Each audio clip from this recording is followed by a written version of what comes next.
Hello నమస్తే welcome to 24/7 news TV. నేను మీ శాన్వి. ఈరోజు మనతో పాటు BRS party leader Gautam Prasad garu ఉన్నారు. ఆయనతో మాట్లాడదాం. హాయ్ సార్, నమస్తే. నమస్తే మేడం. ఎలా ఉన్నారు సార్? బాగున్నాను సార్, రీసెంట్గా ఏదైతే శ్రీరామనవమి ఉందో దీనికి సంబంధించి చాలామంది కాంగ్రెస్ పార్టీ లీడర్స్ అయితే మాత్రం కేసీఆర్ గారికి ప్రజలంటేనే కాదు దేవుడంటే కూడా లెక్కలేదు అని అంటూ చెప్పడం జరిగింది. మీరు ఏం చెప్తారు సార్ దానికి? కాంగ్రెస్ పార్టీకి ఎప్పుడు ఏం మాట్లాడాలనో తెలియని పరిస్థితి ఉన్నట్టు కనబడతా ఉంది.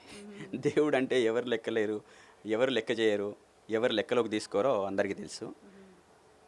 కేసీఆర్ గారు ఆయన గతంలో చేసిన కార్యక్రమాలు, హోమాలు కావచ్చు, యజ్ఞాలు కావచ్చు, అంత పెద్ద యాదగిరిగుట్టలో అంత పెద్ద గుడే కట్టించిన మహానుభావుడు. దాదాపు 1500 కోట్లు 1600 కోట్ల రూపాయలతోని గుడి కట్టించిన మహానుభావుడు. ఆయనకు దేవుడితో సంబంధం లేదు, లేదా దేవుడు అంటే గౌరవం లేదు అని చెప్పేసి మాట్లాడితే అదేదో దయ్యాలు వేదాలు వల్లించినట్టు ఉంటుంది. వాళ్ళు అటువంటి మాట్లాడటం అనేది మానుకోవాలా. వాళ్ళ పరిస్థితులు, వాళ్ళ లెక్కలు, వాళ్ళ కథలన్నీ కూడా పక్కన పెట్టేసేయాలా. ఎవరి గురించి ఏం మాట్లాడుతున్నామో, ఏ రకంగా మాట్లాడుతున్నామో, ఇది సూట్ అవుతుందా సూట్ కాదా అని చెప్పేసి కొంచెం ఇంగితంతో మాట్లాడాల్సిన వాళ్ళు కూడా ఇంగితాన్ని పక్కన పెట్టేసి దేవుడు అంటే గౌరవం లేదని చెప్పేసి కేసీఆర్ గురించి అనడం అని అంటే ఇంకా అంతకంటే విడ్డూరము, విచిత్రము, వింతవాదన ఇంకోటి ఉండదని చెప్పేసి మేము చెప్పదలుచుకున్నాము. కేసీఆర్ గారికి దేవుడి మీద అపారమైన నమ్మకం ఉంది, గౌరవం ఉంది, భక్తి శ్రద్ధలు ఉన్నాయి. అది తను ప్రత్యేకంగా నిరూపించుకోవాల్సిన అవసరం లేదు. ఎందుకంటే గతం నుంచి కూడా గత 10 ఏళ్ల కాలంలో తను ఏం చేశారు, అంతకుముందు ఏం చేశారు, అదేవిధంగా ప్రజలకు సంబంధించిన సమస్యల మీద ఏం చేశారు అనేది ప్రత్యేకంగా మేము చెప్పుకోవాల్సిన అవసరం ఏం లేదు.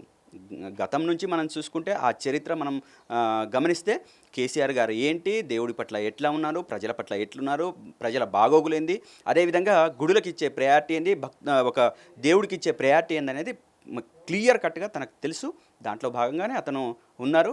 ఈరోజు కాంగ్రెస్ పార్టీ ఇష్టం వచ్చినట్టు మాట్లాడుకుంటే అది వాళ్ళకి సంబంధించిన అంశం తప్ప మాకు సంబంధించిన అంశం కాదు. పేరు కేసీఆర్ అని చెప్పేసి అనుకుని ఉండొచ్చు తప్పితే దానికి దీనికి ఏం పొంతన లేదని చెప్పేసి ఈ సందర్భంగా చెప్పదలుచుకున్నాం. అలాగే ఏదైతే మన కేసీఆర్ గారు మనవడు భద్రాచలం వెళ్ళారో అక్కడ కేసీఆర్ గారు వెళ్లకుండా పట్టు వస్త్రాలు ఇచ్చి పంపించారు, అంత నమ్మకం ఉంటే ఆయన వెళ్ళొచ్చు కదా అంటున్నారు సార్. దాన్ని ఈరోజు రేస్ చేయాల్సినంత అవసరమే లేదు. ఆ రోజే మాట్లాడారు. ఎందుకు వెళ్ళాల్సి వచ్చింది ఏంటి అనేది ఆ రోజు క్లారిటీ ఇచ్చారు. దాన్ని సంవత్సరం అయిపోయిన తర్వాత 2 సంవత్సరాలు 3 సంవత్సరాలు అయిపోయింది. అది అయిపోయిన దాన్ని తీసుకొచ్చి ఒక సామెత ఉంటుంది, మోటు సామెత, అయిపోయిన పెళ్ళికి బాజాలు ఎందుకని. అయిపోయినాయి. ఆ రోజు ఏ పరిస్థితులలో హిమాంషుని పంపించారు, లేకపోతే ఇంకొకళ్ళని పంపించారు అనేది అదేనా ఇప్పుడు సబ్జెక్ట్ కాదు. ఇప్పుడు నువ్వు వెళ్ళినావు కదా, నువ్వు ఇచ్చినావు కదా, నీ గురించి మాట్లాడుకో.